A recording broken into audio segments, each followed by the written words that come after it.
ముందుగా నిన్న అంటే జూన్ 23వ తేదీన తిరుమలలో స్వామివారిని మొత్తం 81,455 మంది భక్తులు దర్శించుకున్నారు.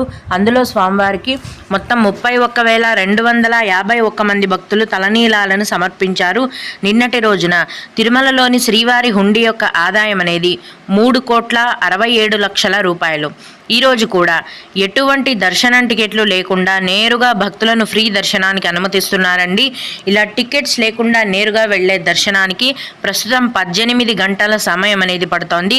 అలాగే తిరుపతిలో ఇచ్చే సర్వ దర్శనం టికెట్లను తీసుకొని దర్శనానికి వెళ్ళే భక్తులకు దర్శనానికి 5 గంటల సమయం పడుతోంది. 300 రూపాయల దర్శనం టికెట్లు కలిగి ఉన్న భక్తులకు మరియు 500 రూపాయల దర్శనం టికెట్లు కలిగి ఉన్న భక్తులకు దర్శనానికి 4 గంటల సమయం అనేది పడుతోంది. అలాగే ఈరోజు కూడా చిన్న పిల్లల సుపదం ఇన్ఫాంట్ దర్శనం అనేది ఉందండి. సుపదం ఇన్ఫాంట్ దర్శనానికి ప్రస్తుతం